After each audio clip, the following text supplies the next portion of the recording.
What kind of team are the Eagles going to be seeing here this upcoming Man, Sunday? you're going to be, first of all, a very surprising team. I think the consensus around Jacksonville when Doug Pederson came in here, it's all right, it's going to take some time.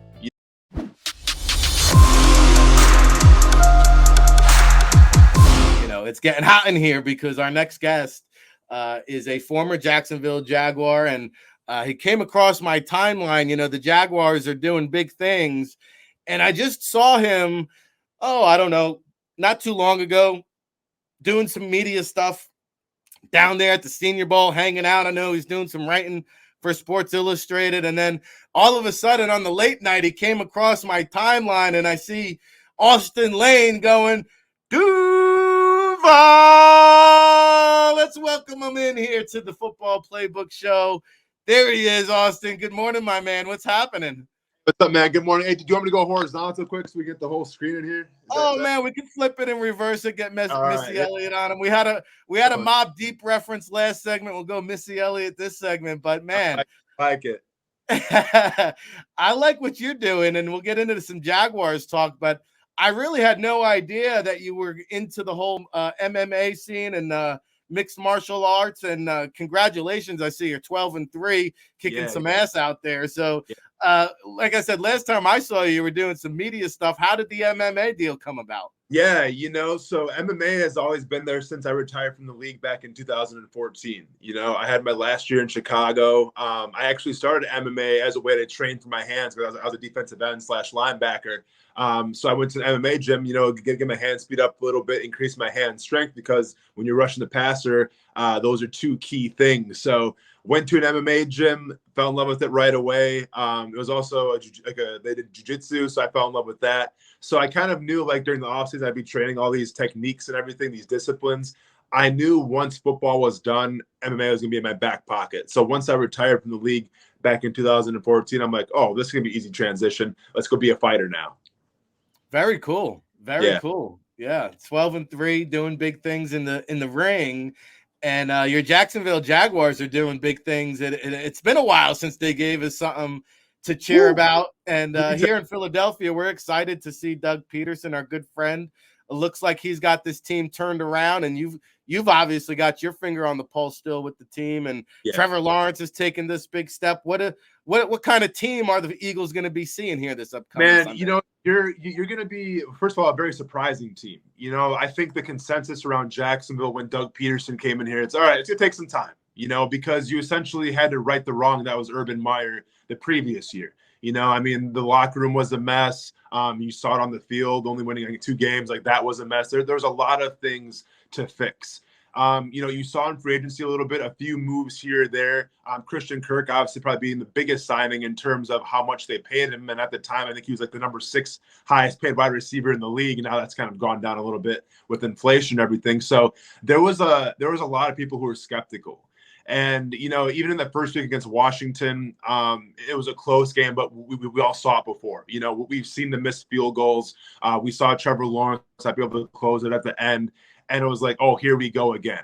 Well, then Indianapolis comes to town. We essentially curb stomp them, which we always seem to do when Indianapolis comes to town. So it's like, okay, we're accustomed to seeing Indianapolis lose. But to me, that Chargers game was very telling. Now, yes, Justin Herbert wasn't 100%. They had some key injuries. But the way the Jaguars dominated that game in all 3 phases, that's the game right there that's kind of given us hope a little bit. And that's the game now where it's like, you know what? We expected this team to take some time to try to build again. But you look at Trevor Lawrence's progression. You look at Trayvon Walker. You look at a very young linebacking core who's playing very well right now. And it's all of a sudden, it's like, you know what? These guys might be ahead of schedule. And with the leadership of Doug Pederson, the sky could be the limit. Yeah, and the AFC South, I don't care what anybody says. That's up for grabs. I think anybody could take that. You mentioned the Colts team. They just beat Kansas City, so they're somewhat maybe good. We don't know yet. We're still finding out. We're still finding out about the Jaguars team. But much like the Eagles, they beat up on the Commanders and Minnesota week 2. A lot of people didn't see that coming. I didn't see the Jaguars. I actually did pick them to win that game, by the way, just saying. But I didn't think they were going to win by 4 touchdowns. We're talking to the great Austen Lane, of course, former defensive end extraordinaire. I remember you coming out. We'll talk about that. But you mentioned Trayvon Walker, the overall #1 pick. They've got somewhat of a good pass rush between him and Josh Allen. I remember Josh Allen coming out of Kentucky, Walker obviously from Georgia. Man, this might be the toughest pass rush the Eagles have faced to date so far. And there was definitely some question marks where I was concerned was more of the interior pass rush. It's great when you have two legitimate edge rushers like a Josh Allen, now Trayvon Walker. But if you don't have the interior, sometimes that doesn't really matter, right? If the quarterback can step up, what's the point? You guys had Fletcher Cox for how long, who made such a big difference with that pass rushing just because his ability to move the pocket inside. Well, now you have guys like Roy Robertson Harris. You have guys, like Arden Key on the outside is doing well as well. But you also have, just like the interior pass rush is doing pretty well for this team. And that to me was kind of unexpected. So you couple that now with the emergence of Trayvon Walker, who's a freak of nature in terms of wingspan, speed, athleticism. You couple that with Josh Allen, who's going on, I think, his third or fourth year now. He's doing very well. He's kind of coming into his own, being a leader of this defensive front. You have a lot of good things that you'd like to see on that Jaguars defensive line. Yeah, and now this Devin Lloyd is getting into the mix. They just drafted him. A lot of people thought, Devin Lloyd, Nakobe Dean, they thought were like kind of the two best inside linebackers coming out. Lloyd is cleaning up anything that gets into the second level. I think he had 14 tackles maybe a week ago. So, and then the back end, yeah. It's super telling too for Devin Lloyd because Lloyd was a guy who missed the entire preseason, essentially. I wasn't aware of that. What happened there? So I think he had it was a hamstring. It was like a soft tissue injury, which can be lingering. So you're always nervous about those. But when you're talking about a linebacker coming from college in his first year in the NFL, there's such a transition in terms of obviously learning the playbook, #1, but communication, trying to diagnose things. So I was very worried when Lloyd actually came back, the first game of the season. I'm like, well, he's going to be behind the 8 ball a little bit just because it takes so much time to acclimate yourself coming from the college game to the pro game. I don't know what the case may be. I don't know if it's the position coach, it's just his ability to learn, but he hasn't skipped a beat. And it looks like he's playing at a very high level. He's making plays that, veterans make. And in terms of communication, it's been such an Achilles heel for this Jaguars defense for so long. You're seeing the communication. You're seeing audibles. You're seeing guys on the same page, which is refreshing to see. Once again, such a young team on that defensive side of the ball as well. Yeah, and I was going to say, too, in the back end, I like this kid, Andre Cisco, when he was coming out of Syracuse, man. And you could probably – this guy's ripped last time I saw him, man. But he would have went higher. He had an injury coming out of Cuse. I think he went early second, but, he was considered a first-round pick. So you got him on the back end. All three levels of that Jaguars defense have got some high picks, some top talent. And anything you want to add to the Jaguars secondary there? Or? No, you absolutely said it right. When you talk about Andre Cisco, this is a guy who plays with bad intentions. And that's what you want out of your safety, who's going to be in the box a little bit too. And if you look at the AFC South of who you have to go through Jonathan Taylor. You have to go through Derrick Henry. You have to go through a Houston Texans offense that's more keen to running the ball than passing the ball. So this team has to be stout in the run game. They have to bring 2 chin straps per game. And a guy like Andrew Cisco fits right into that kind of mold. Yeah, I remember being up at Syracuse and talking to Coach Dino Babers. And I took a glance at this kid, Cisco. I said, Coach, where did you find this guy? He goes, his off-season workout regimen, he must have went down to Walmart and picked up some traps, biceps, and triceps. He came back to us all jacked up. Oh, and, he could lay the luck. He might have an MMA career in him after football. Dude is seriously built like a G.I. Joe, man. Like he's a specimen to say the least. Oh, man. Austen Lane here joining us, doing a great job giving us the Jaguars perspective, getting you ready for the Jaguars-Eagles matchup. And I know you're a defensive-minded guy, but you mentioned the development of Trevor Lawrence. And, the Eagles backfield, they use a committee approach. So do the Jaguars. Getting this Travis Etienne back is like kind of adding another first-round pick to the equation. And he's kind of a jackknife, too. He could line up. He could be a receiver. He could be a pass catcher, a running back. But the combination of Robinson and Etienne in the backfield, I think, is also kind of maybe lessen the pressure of Trevor Lawrence, maybe.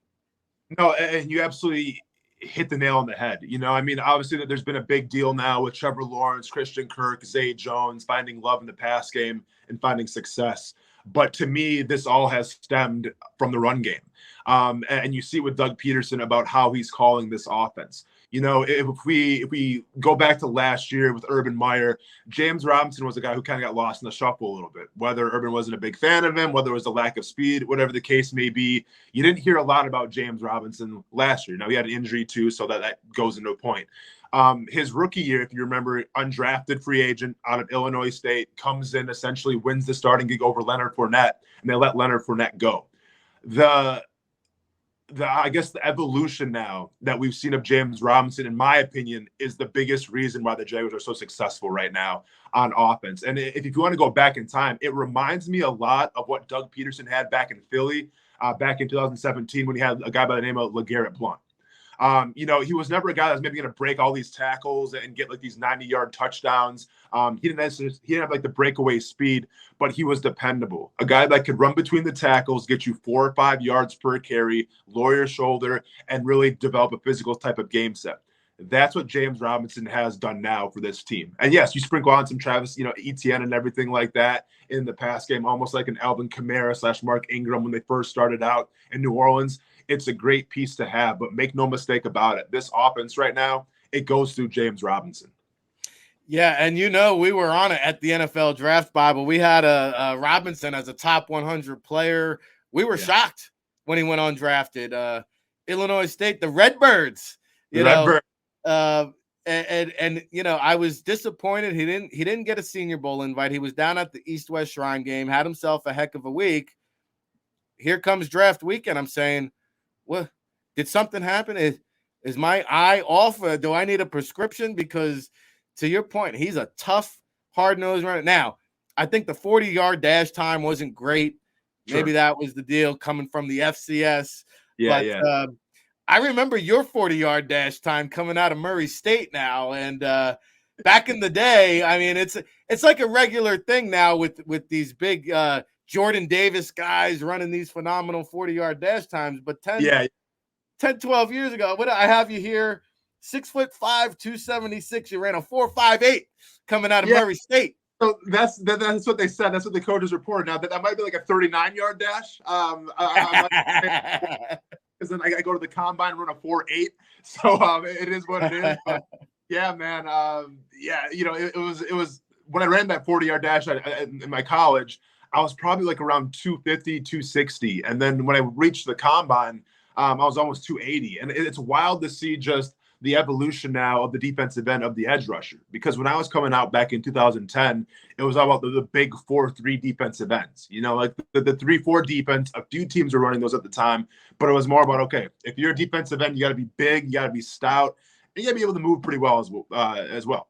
Now you see the defensive ends, I mean, the Von Millers, the smaller guys. I mean, if you're 240, even if you're 235, as long as you're quick, you're fast twitch, they can find a spot for you. Yeah, and I want to talk a little bit more about when you were coming out, because I remember it like yesterday. I can't believe it was 12 years ago. I'm dating the both of us now, but for sure. Talk about coming out of Murray State. We talked about James Robinson, an FCS product who all he did was rewrite the record book and still couldn't get drafted. You were taken, I think, somewhere like in the 5th round back in 2010. Yeah. Take us through that process coming out of Murray State. What was it like?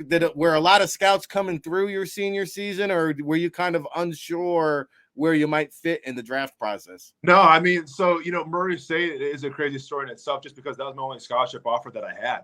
Wow. So, obviously I took it and I roll with it. Basically, coming from a small town in Wisconsin, nobody was giving me any kind of looks. I was getting recruited a little bit by the Wisconsin Badgers and Barry Alvarez at the time. But unfortunately, Barry's last year was my senior year when he left, and then Brett Bielema came in. For whatever reason, just wasn't a fan of me. So Murray State called me a week before signing period, offers me a scholarship. I thought it was in New York, ended up being Kentucky, didn't even visit the spot. Ended up having a blast for 4 years when I was there. But in terms of that, that you're talking about, it was wild, especially when you come from a smaller school.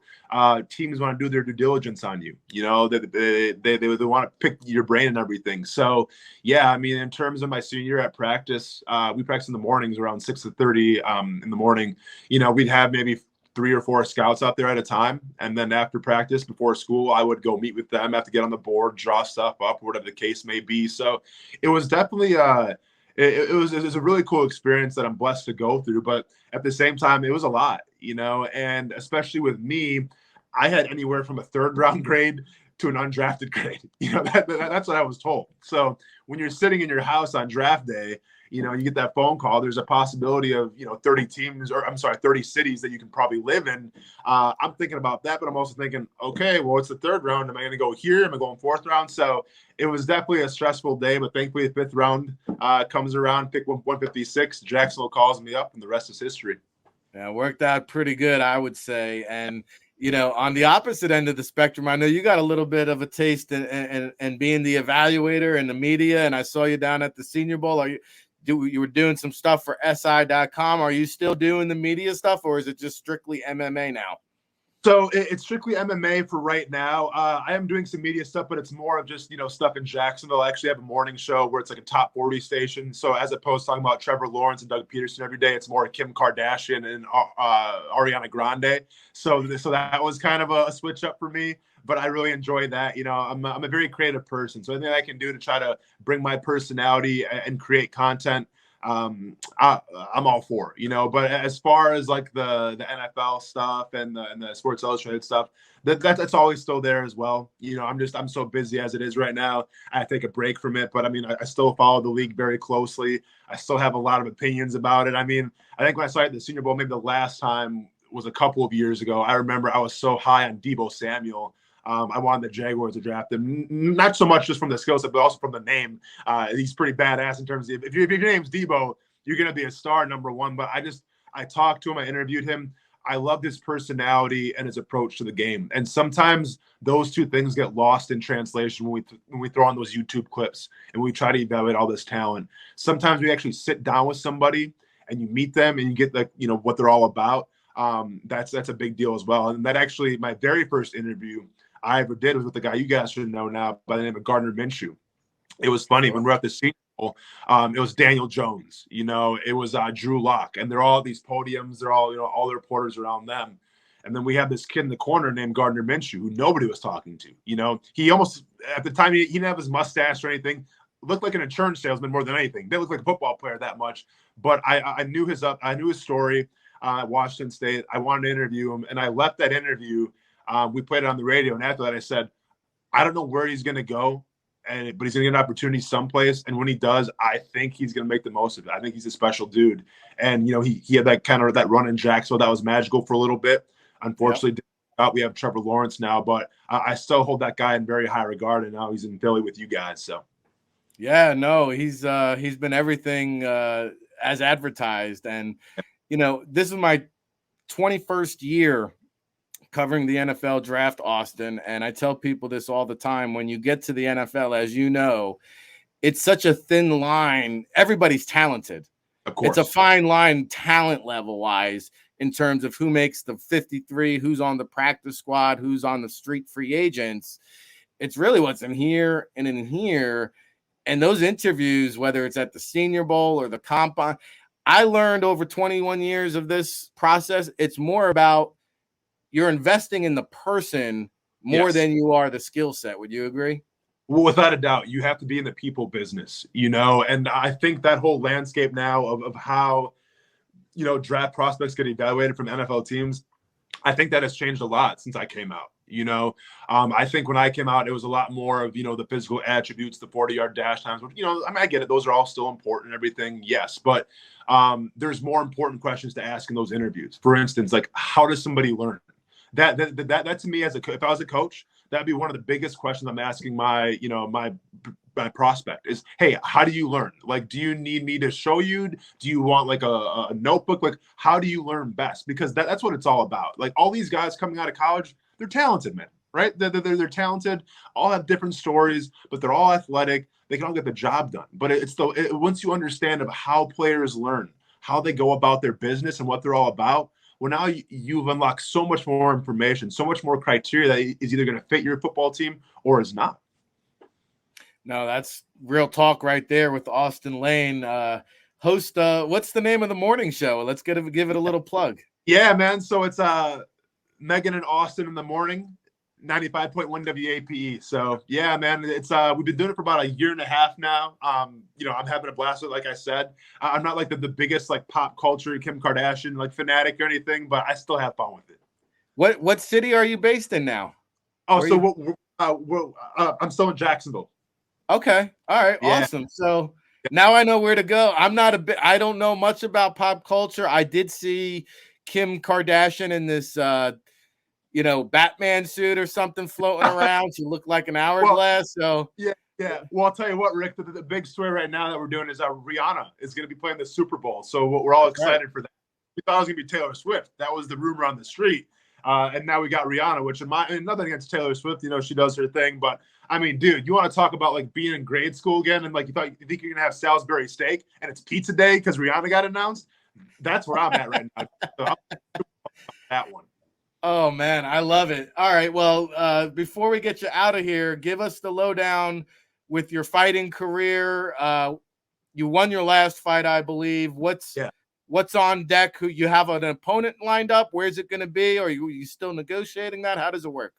So, yeah, essentially, I fought this past Tuesday on Dana White's Contender Series, won my fight, signed a UFC contract for 4 fights. So now we're waiting to see who the next opponent's going to be. I definitely got to, as you can probably tell on the video, I got to get my nose checked out first. I actually broke my nose 3 weeks before my fight. So I had to get it set back into place and everything. So that was kind of a nightmare. And then, of course, when the fight happened last Tuesday, I once again got hit in the nose. So I got to take some time off of that, get my nose right. But hopefully by the end of the year, I'm going to have a fight, man. And yeah, it's another journey that I'm super excited about, super passionate about. People think I'm nuts and I'm crazy, but it's like I always tell everybody, it's the ultimate form of self-expression. And I consider myself an artist. I fight on a canvas. I just don't paint on a canvas. I just fight on one, but I'm still an artist at the end of the day. I love it, brother. And I love the fact that you went busted nose. We don't care. We're still going to go take care of our business. Do what you got to do. Yeah. So hopefully we can have, when the Jaguars are in the playoffs later on in the season, we'll bring you back and get a little playoff preview. But I do want to get a prediction from you on this upcoming Eagles-Jaguars game. What do you got? It's one of those things where I'm flying high right now, right? This can go one of two ways. You know what? I'm going to ride the momentum, man. Go ahead and give me the Jaguars. Let's go 27-24, Jaguars. And my prediction is going to be after that game, Jaguars fans are going to go wild in the streets of Philly, and they're going to steal the Doug Pederson statue and bring it back down I-95 and bring it back to Jacksonville. So we apologize for that in advance. But yeah, that statue's coming back with us. Y'all can keep the full statue. We don't need that one. Didn't really work out here. It worked out for you a little better. So, but we're taking the Doug Pederson statue. Man, I wouldn't expect anything less from you, Austen, after our conversation here today. And I know my producer, Tone, likes me to say goodbye to our guest before we go to the commercial break. But, Tone, there's only one way to end this segment on the Football Playbook, brought to you by Ocean Casino Resorts. Austen, you got to get us out of here on a Duval. Gotcha, man. All right, man. Duval. Hey, y'all stay casual, all right? Thanks for having me. We'll be back right after this.